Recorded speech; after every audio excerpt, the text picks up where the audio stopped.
Some days we can handle a lot more than we can on other days, and tuning into our feelings and our needs is a great way to explore what we're able to handle and how our boundaries are going to shift from day to day.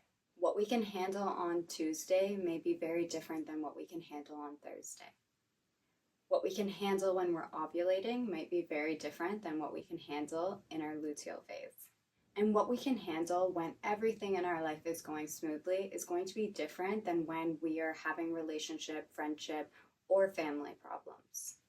And being aware of these things helps us tune into what we can say yes to and what we're able to handle. Hello, beautiful souls, and welcome to a new episode of the Mini Mirror Show. On this podcast, we talk all about emotional wellness. I'm your host, Amira Sookram, and I'm the author of the Guilt-Free Goals book and upcoming book, Feelings-Based Living. Today I want to talk about this theory called, I believe it's called the Spoonie theory. And basically this idea came about to explain how much energy we might have towards tasks when we have a chronic illness. But I think it also applies in a lot of ways to what our energetic boundaries can shift to when we have more spoons versus less. So the idea is that when we wake up, we have a certain amount of spoons for the day.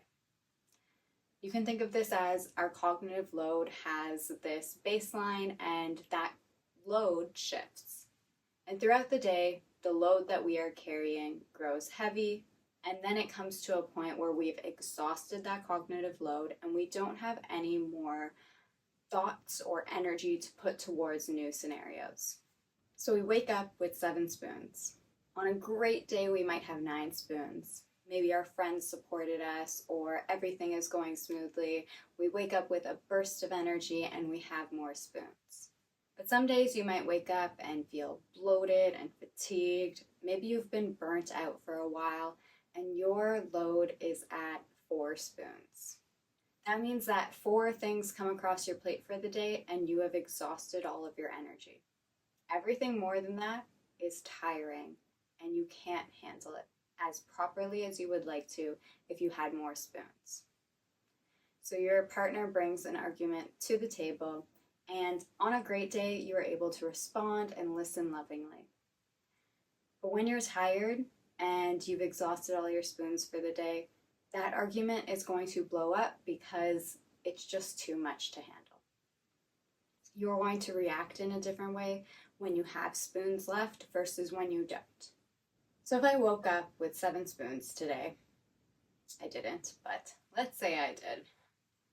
I have made myself breakfast. That took a spoon. I've gotten up, I've gotten dressed, I've put on makeup, I've set up my camera to film, and I'm looking at the camera and trying to figure out what I'm going to film. That thought process, all of that work, took up another spoon. That's already 2 spoons for the day. After this, I'm going to edit the podcast. There goes another spoon. And then I'm going to think about what to eat for lunch, and I'm going to spend my time eating. And that's going to take up another spoon. That's 4 spoons gone. But if I did something like meal prep, or I already knew what I was going to eat for the day, that might not take up the spoons that I'm spending my cognitive load on. So after lunch is done, I have to do a little bit more work, maybe post some things to Instagram, create content. That's 5 spoons gone for the day. And then I have to go see a friend later, and getting out and being in Toronto traffic and just being out of the house, being out on the road, there's 6 spoons. By the time I sit down and I listen to my friend speak and I'm there holding space for her, that's 7 spoons. And all of my spoons have been exhausted for the day. Now I think about if a partner came around and tried to have an argument with me at that point. My response is going to be much different when all of my spoons are exhausted. And this is the point where we have to understand that setting energetic boundaries is really important. Because I can simply say to my partner when I am mentally exhausted that I'm tired and this discussion has to happen another day. And if I don't stick up for what is going on within me and express my feelings, these little meaningless or minute arguments are going to happen that don't need to happen. So understanding this idea that we have a certain amount of spoons for the day and then understanding where our cognitive load is exhausted. Those are two feelings that can be really important to tune into, or two energies that can be really important to tune into for understanding that we can set different boundaries when we're in different moods and when we're in different places. Tuning into our feelings is always going to be important, and I think that feelings-based living is a great way to do that. Not only is it for the idea of understanding ourselves, but it's also for showing up in relationships in different ways. Because when you're overloaded and you're stressed out and you're tired, you're going to show up to something in a different way. And I've shown up to this podcast in so many different ways. There are some times where I come on and I'm like, I am tired. And then there are some times when I just have a burst of energy and need to rant about something. And the people closest to us are going to pick up on those different energies that we bring. And they're going to understand that, oh, my partner's in a mood, so I am not going to do what I usually do. Or I understand that if I do what I usually do, I might get snapped at. And I think that accommodations happen in relationships because we understand the idea of energetic boundaries. We understand it innately, but it's hard to put into words. For example, if I exhausted all my spoons and then got into an argument with somebody, I might understand that on some level I feel some guilt because I didn't want to do that. And I was exhausted and I didn't mean to say some things that I had said.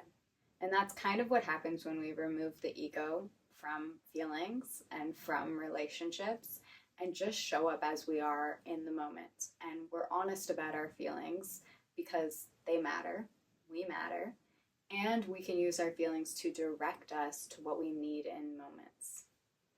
And the spoon theory really helps us understand that we can't do everything every single day, and that the amount of energy that we have to put towards tasks changes from day to day. What you were able to do last week, you might not be able to do this week. And that's because our energies change. What you're able to do when you're passionate about a project, you're not going to be able to do when you're burnt out and exhausted and fatigued. And a big part of this is being honest with ourselves and surrendering to where we are in each moment. We can do anything, but we can't do everything. And we have to understand where it makes the most sense to put our energy and what values and morals we have that align us with those things. And to me, I think that's what I see joy as, is actually actively spending my time and energy on things that align with what I want for my life. So today I want you to think about your spoons and how many you have today, and then think about different ways that you exhaust using your spoons for the day. And as an extra bonus, just like I said with if I meal prepped, I wouldn't have to be thinking about my meals for the day. Consider where there might be something that you can do for yourself to help release some of the cognitive load that you take on day by day. Maybe that's hiring somebody to clean your house. Maybe that's meal prepping. Maybe it's asking somebody for help. All right, that's it for this week. Thank you so much for being here. Please like, share, subscribe. Share this video to somebody who needs it. I'm sending you so much love, no matter how many spoons you have today, or if you've already exhausted your cognitive load. See you next Tuesday. Bye.